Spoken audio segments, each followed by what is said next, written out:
Hi friends, నేను మీ Nagamani. Welcome back to Nagamani's kitchen. ఈరోజు నేను మీకు దోసకాయ పచ్చడి ఎలా తయారు చేయాలనో చేసి చూపిస్తాను ఫ్రెండ్స్. చాలా అంటే చాలా బాగుంటుంది ఫ్రెండ్స్. దానికోసం నేనైతే దోసకాయలు చెక్కు గీరకుండా తీసుకుంటున్నాను ఫ్రెండ్స్. చెక్కు తీస్తే వేరే టేస్ట్ వస్తుంది ఫ్రెండ్స్. చెక్కు తీయకోకుండా చేస్తేనే చాలా టేస్టీగా ఉంటుంది ఫ్రెండ్స్.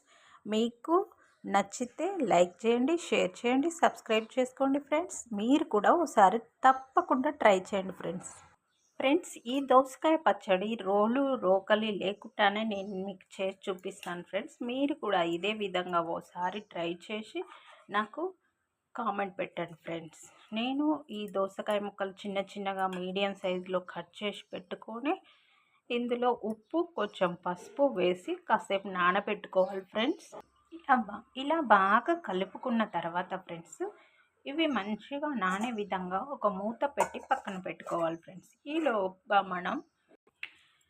ఈలోగా మనం స్టవ్ ముట్టించి కళాయి పెట్టి ఒక స్పూన్ జీలకర్ర వేసి, అర స్పూన్ మెంతులు వేసి, ఇవి రెండు ఫ్రెండ్స్ దోరగా గోల్డెన్ కలర్ వచ్చే వరకు ఫ్రై చేయాలి ఫ్రెండ్స్. ఇలా గోల్డెన్ కలర్ రావాలి ఫ్రెండ్స్. వెంటనే దంచి పొడి చేసుకోవాలి ఫ్రెండ్స్.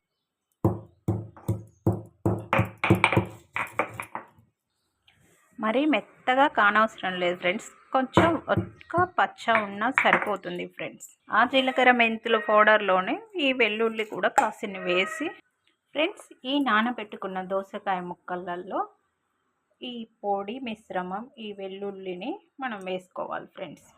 అదే బౌల్లోకి ఒక టీ స్పూన్ కారం వేసి ఫ్రెండ్స్ మనం బాగా కలుపుకోవాలి ఫ్రెండ్స్. ఈ కలుపుల్లోనే రోకలు లేకుండా మంచిగా దోసకాయ పచ్చడి చాలా చాలా బాగుంటుంది ఫ్రెండ్స్. కొంచెం సాల్ట్ కూడా వేసుకోవాలి ఫ్రెండ్స్. ఇంతే ఫ్రెండ్స్. ఒక ప్యాన్ పెట్టి కొంచెం ఆయిల్ వేసి నూనె వేడెక్కాక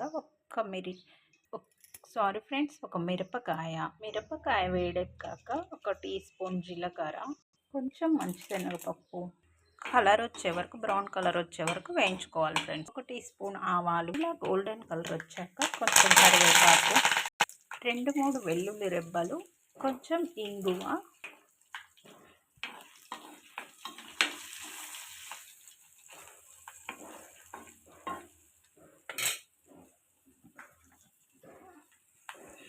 కొంచెం పసుపు. ఇంగువ లేనిది ఏ పచ్చడి కూడా టేస్ట్ రాదండి.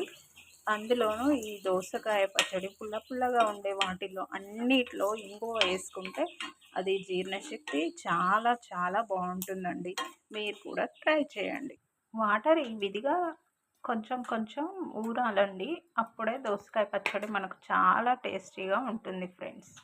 ఈ మిశ్రమాన్ని ఈ పోపులో కనుక వేసి కాసేపు అటు ఇటాన్ని దించుకోవడమే ఫ్రెండ్స్.